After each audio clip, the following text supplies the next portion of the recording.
안녕하세요. 오늘의 사연입니다. 구독과 좋아요 한 번씩 부탁드릴게요. 바로 사연 시작하겠습니다. 제 이름은 오미정이고 올해 30살이에요. 4살 연상의 남편과 결혼한 지 1년이 다 돼가요. 남편은 회사원이고 저는 재택근무를 하고 있어요. 일이 어느 정도 안정권에 오르기도 했고 지금 살고 있는 아파트가 조금 좁게 느껴지기 시작했을 때예요. 제가 이사 이야기를 꺼내기 전에 남편이 우리 다른 곳으로 이사하는 게 어떻겠어? 라고 먼저 말했어요. 저는 깜짝 놀랐지만 남편도 이사를 생각하고 있었다는 사실이 기뻤어요. 너도 제대로 된 작업실이 필요하잖아? 지금처럼 거실 한 구석에서 계속 작업하면 집중하기 힘들 거 아니야? 사실 그렇긴 해요. 남편이 없는 낮에는 신경 쓸 일이 없지만 일이 길어지고 밤에도 작업하게 되면 저도 남편도 신경 쓰이게 되거든요. 그런 부분도 고려한 제안이었던 것 같아요. 이사할 동네는 내가 출퇴근하기 편한 곳이면 좋겠고 구조 같은 건 너가 마음에 드는 곳으로 고르도록 해. 다정한 남편에게 고마워하며 저는 곧바로 집 구하기에 나섰어요.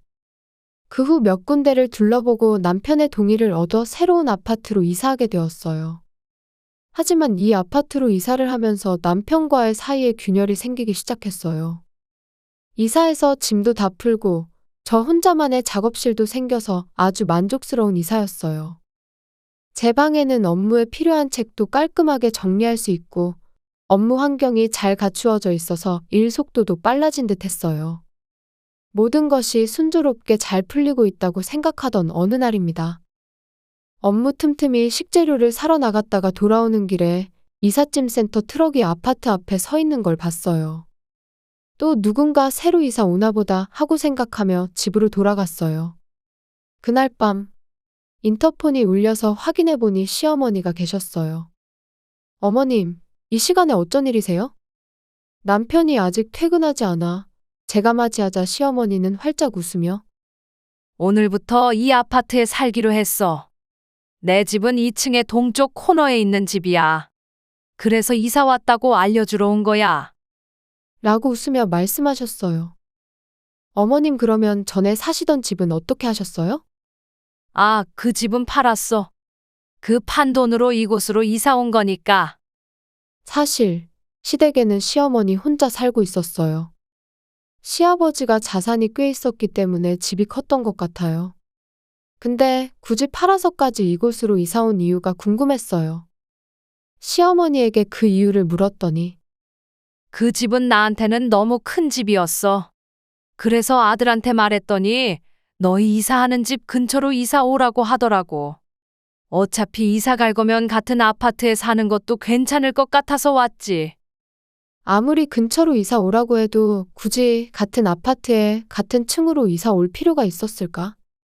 시어머니는 시아버지가 돌아가신 이후라고는 하지만 남편에게 의존적인 부분이 있는 것 같아요.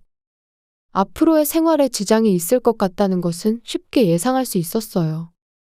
그 후 시어머니는 짐 정리하느라 바빴는지 일주일 정도는 우리 집에 오지 않았어요. 이대로 우리 생활에 끼어들지 않았으면 좋겠다는 것이 제 소원이었어요. 하지만 제 소원은 곧 흔적도 없이 산산조각이 났어요. 시도 때도 없이 매일같이 우리 집에 찾아오기 시작한 거예요. 게다가 남편이 늦게 퇴근하지 않는 날에는 꼭 우리 집에서 저녁을 먹고 가는 거예요. 그리고 시어머니가 낮에 집에 오시면서 낮에 일할 수 있는 시간은 점점 줄어들었어요. 시어머니는 요즘 재택근무가 보편화되어 있는데도 제가 하루 종일 컴퓨터 앞에 앉아서 그림만 그리고 있다고 생각하시는 것 같아요. 저도 시어머니에게 제가 작업실에서 작업하고 있을 때는 말을 걸지 말아달라고 부탁을 드렸어요. 그런데도 방문을 쾅쾅 두드리며 며느라, 방 안에서 놀지 말고 청소 좀 해라. 이렇게 지저분하게 집을 해두면 아들이 집에 왔을 때 불쌍하잖아.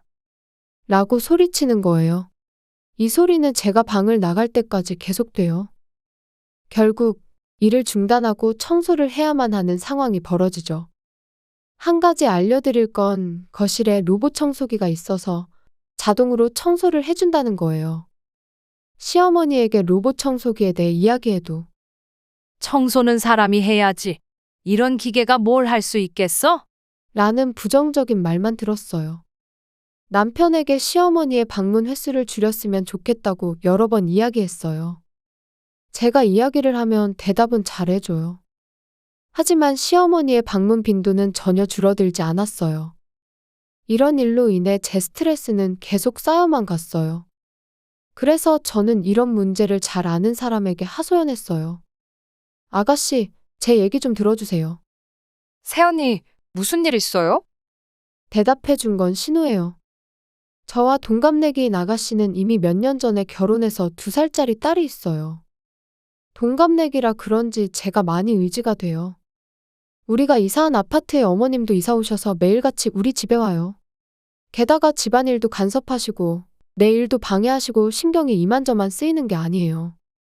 엄마는 불편하게 왜 그런데요? 어머님은 예전부터 오빠를 좋아해서 그런 것 같아요. 하지만 결혼한 뒤에도 집착하는 건 지나친 것 같지 않아요? 알겠어요. 저도 엄마에게 한번 말해볼게요. 얼마나 효과가 있을지는 모르겠지만. 그리고 만약 일이 잘 안 풀린다면 우리 집에 와서 해도 괜찮아요. 낮에는 어린이집 보내고 조용하니까요. 이런 제안까지 해준 아가씨에게 고마웠어요.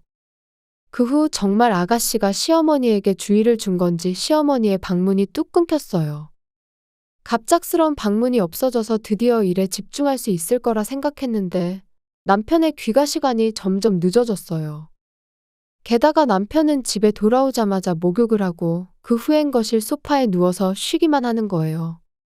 원체 둔감한 저는 일주일 동안 남편의 행동이 이상하다는 것을 눈치채지 못했어요. 아, 그러고 보니 내가 만든 저녁을 왜 먹지 않는 걸까? 겨우 알아차린 저는 남편을 추궁했어요. 여보, 왜 지난 일주일 동안 내가 만든 저녁을 먹지 않는 거야? 응? 엄마가 만든 저녁을 먹고 왔으니까 그렇지. 뭐? 왜 여기서 어머님 이야기가 나오는 거야? 왜냐면 너가 엄마한테 말했다며? 일이 너무 바빠서 집안일 할 시간이 없으니까 엄마가 내 저녁 좀 챙겨줬으면 좋겠다고. 그런 말은 처음 들어봤어요. 동시에 시어머니의 방문이 뚝 끊긴 이유도 알 수 있었어요. 남편을 저녁에 만날 수 있으니 굳이 우리 집에 올 필요가 없었던 거죠. 역시 엄마가 해준 밥은 맛있어. 너가 해준 요리가 맛없는 건 아니지만 괜찮으면 엄마한테 요리 노하우 좀 배우는 게 어때? 그런 말을 하면 제가 상처받지 않을 거라고 생각한 건지. 나름대로 열심히 요리해왔는데 남편이 저보다 시어머니를 더 지극히 여긴다는 것을 잘 알 수 있었어요. 남편은 어머님 집에서 저녁을 먹는 게 당연한 게 되었고 저도 남편 저녁을 만드는 걸 그만두었어요. 이제 식사도 따로 먹게 된 우리는 부부라고 할 수 있을까요? 얼마 전이 우리 결혼기념일이었어요. 결혼할 때 결혼기념일에는 나이를 먹어도 데이트하자고 말했던 건 남편이었어요. 그래서 저는 결혼기념일 하루를 통째로 데이트하기 위해 열심히 일했어요. 그런데 당일이 되어도 남편은 아무 말도 하지 않았어요.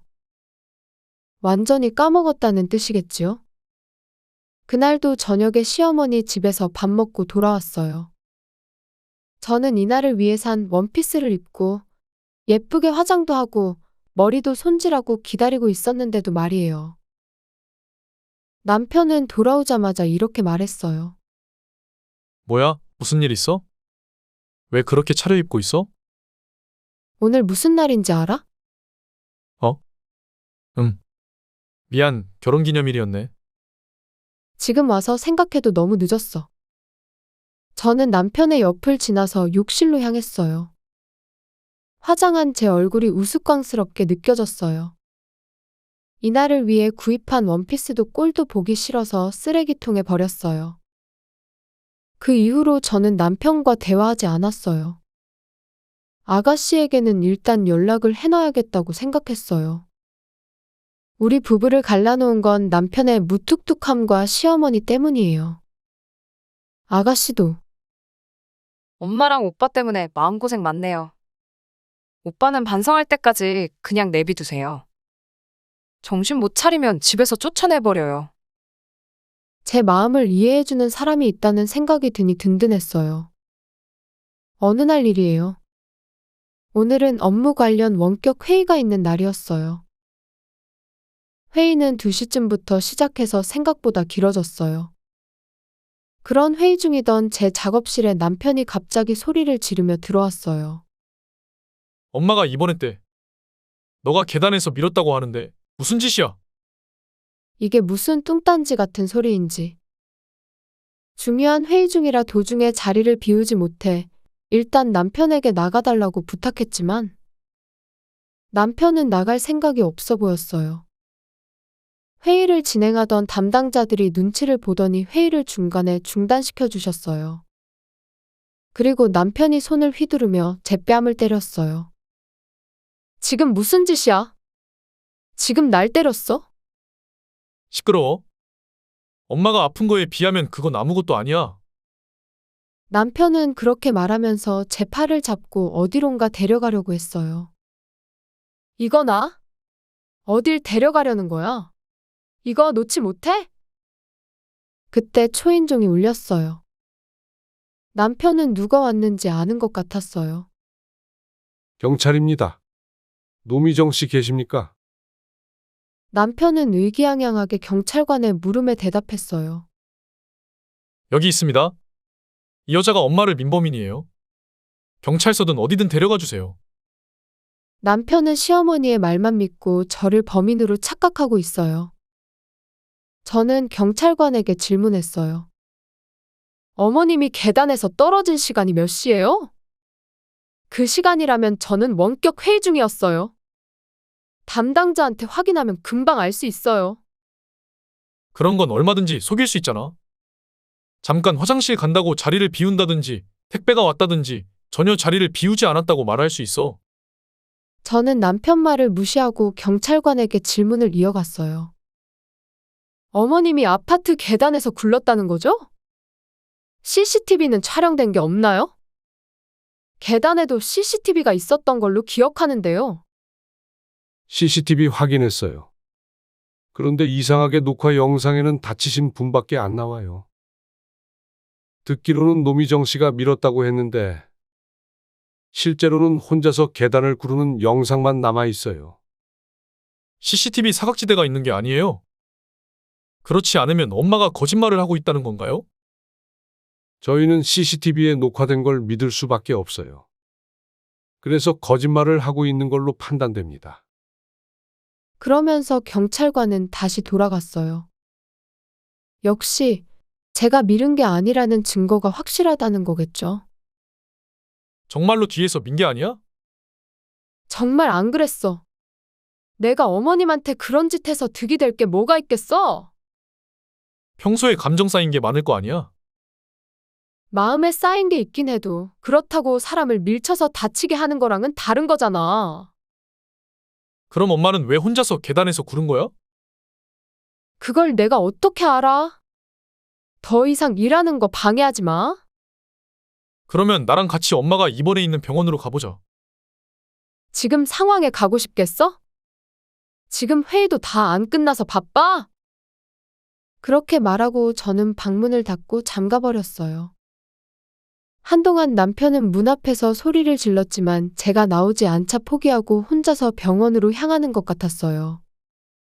조용해진 것을 보고 저도 어디론가 향했어요. 몇 시간 후 남편이 돌아왔어요. 어떻게 이 집에 돌아와야 하나 싶었는데 할 말이 있어서 다시 왔어요. 어딘지 모르게 서운한 표정을 짓고 있는 남편에게 저는 무언가를 들이댔어요. 남편은 깜짝 놀란 표정을 지었어요. 이거 내 건 이미 서명했으니까 빨리 서명해 줄래?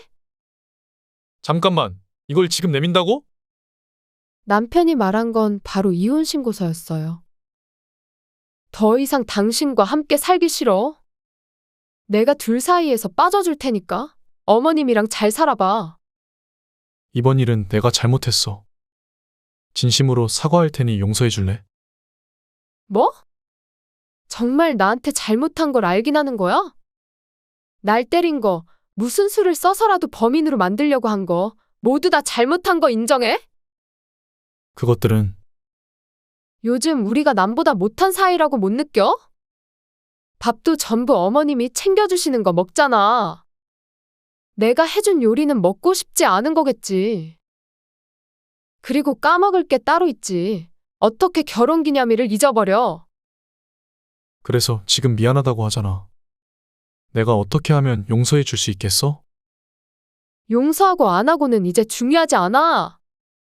나는 이제 그냥 혼자 지내고 싶어. 남편이 무슨 말을 하든 제 이혼 결심은 확고했어요. 남편은 이제야 제가 다시 시작할 생각이 없다는 걸 알아차린 것 같았어요. 이렇게 해서 우리는 이혼하게 되었어요. 그 후에 이혼하면서 저는 남편을 집에서 쫓아냈어요. 이 아파트는 제 명의로 계약했었고 월세도 제가 냈어요. 말씀드리는 걸 깜빡했는데 사실 저는 일러스트레이터예요. 수입도 남편보다 훨씬 많아요. 남편도 그 사실을 잘 알고 있기 때문에 간단히 짐을 싸서 나갔어요. 아마 이대로 시어머니 집으로 돌아갔을 거예요. 그리고 시어머니가 다친 곳은 운이 나쁘게도 다리였어요. 재활치료에 따라 달라지겠지만 휠체어나 간병이 필요하게 될 것 같다고 했다네요. 혼자 넘어져서 저에게 누명을 씌우려 했던 시어머니는 자업자득으로 건강을 잃게 된 거죠. 분명 남편은 간병을 위해 직장을 그만둬야 할 거예요. 앞으로 둘이서 사이좋게 의지하며 살면 되겠네요. 한편 저는 그 아파트를 나와 조용한 시골로 이사 갔어요. 일은 인터넷만 되면 어디든 상관이 없거든요. 당분간은 도시의 번잡함을 떠나 자연과 함께 생활하려고 해요. 그리고 아가씨와는 여전히 친하게 지내고 있어요.